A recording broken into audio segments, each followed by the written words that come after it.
Hello दोस्तों, आपका मेरे चैनल रूपा वॉइस में स्वागत है। मेरा नाम राजू है। मेरी उम्र 22 साल है। मैं दिखने में बहुत ही हैंडसम था। मैं मुंबई की रहने वाला था। कोई भी लड़की मुझे एक नज़र देख ले तो वह मुझ पर पूरी तरह से लट्टू हो जाती थी। मेरी बीकॉम अब कंप्लीट हो गई थी। मैं अपनी मेरी बहन के पास उत्तराखंड घूमने गया था।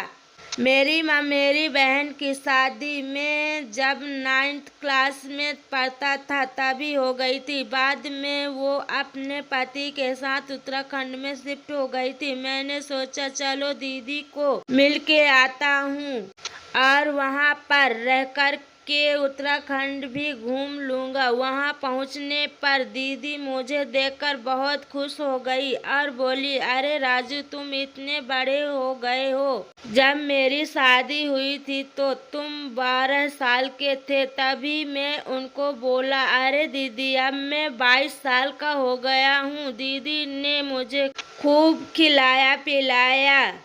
दीदी की शादी एक फौजी के साथ हुई थी। वो घर पर बहुत कम आते थे। दीदी की शादी को पूरे 10 साल हो गए थे। दीदी की एक बेटी थी जो अभी 1 साल की थी। बहुत ही नटखट थी। वो भी मेरे साथ बहुत कम समय में ही घुल मिल गई थी। शाम को मेरी बात जीजा जी के साथ हुई तो वो मेरे आने से बहुत खुश हो गए थे और बोले, साले साहब, अब कम से कम 1 या 2 महीने रुक ही जाइए। रात को हमने बहुत हंसी मजाक किया और बहुत सी पुरानी बातों को याद किया।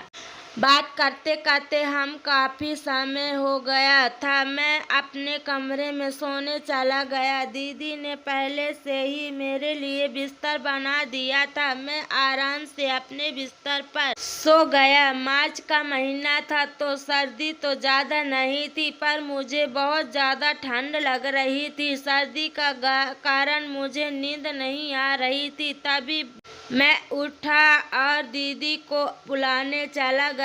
मैंने दीदी को बाहर से आवाज़ लगाई। शायद उन्होंने मेरी आवाज़ को नहीं सुना। वह गहरी नींद में सो रही थी। थोड़ी देर के बाद उन्होंने मेरी आवाज़ सुनी और वो हड़बड़ी में उठकर पास आई गई। वह अपनी नाइटी में ही मेरे पास आ गई। मैं उनकी ड्रेस को देखकर दंग रह गया। दीदी की उम्र अभी 29 साल थी। वो दिखने में बहुत ही सुंदर थी। रंग बिल्कुल गोरा था। मैं उनको एकटक देखे जा रहा था। तभी दीदी ने एकदम से कहा, क्या हुआ राजू? तभी मेरी तंद्र भंग हो गई। तभी मैंने कहा, अरे दीदी, मुझे बहुत ठंड लग रही है, मुझे एक और कंबल दे दो। तभी दीदी बोली, अरे राजू, मुझे तो बहुत गर्मी लग रही है और तुम्हें ठंडी। तभी मैंने कहा, अरे दीदी, मुझे इन पहाड़ों की हवाओं की आदत नहीं है। तभी दीदी ने मुझे कहा,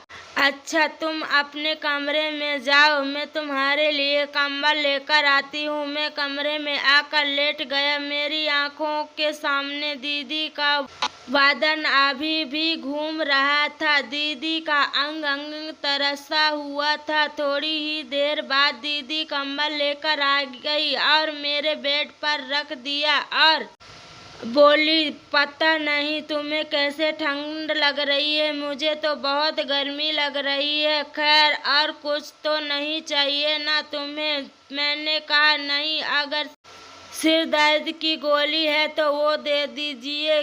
क्या? दीदी बोली, क्यों, क्या हुआ? मैंने बोला, कुछ नहीं दीदी, सिर में बहुत तेज दर्द है। दीदी ने कहा, दवाई तो नहीं है, पर तू बैठ, मैं तेरे लिए एक कॉफ़ी बनाकर लाती हूँ। इससे तेरे सिर का दर्द बिल्कुल ठीक हो जाएगा। मैंने कहा, छोड़ दो दीदी, इतनी रात को कष्ट क्यों करोगी? दीदी बोली, इसमें कष्ट कैसा? तुम मेरे यहाँ आए हो तो मैं तुम्हें कोई कष्ट थोड़ी ना होने दूंगी। इतना कहकर वो चली गई। थोड़ी ही देर वो 2 कप के बनाकर लेकर आई और हम दोनों ने बैठकर कॉफी पीने लगे। कॉफी पीते पीते बोली, मैं ला सिर दबा देती हूँ, इससे तुम्हें आराम मिलेगा। मैंने कहा, नहीं दीदी, इसकी जरूरत नहीं है, सुबह तक ठीक हो जाएगा। लेकिन दीदी ने मेरे बिस्तर पर चढ़ गई और बोली, तू आराम से लेटे रह, मैं अभी तेरे सिर की मालिश कर देती हूँ। वो मेरे सिर की मालिश करने लगी और धीरे धीरे मेरे सीने की भी मालिश करने लगी। मेरे मन में उनके लिए गंदे गंदे ख्याल उठने लगे, पर मैंने अपने मन में अपने जज्बातों को रोक लिया और हम खुशी खुशी रहने लगे। दोस्तों, अगर आपको यह कहानी पसंद आई हो तो वीडियो को लाइक शेयर करें और चैनल को सब्सक्राइब करें। धन्यवाद।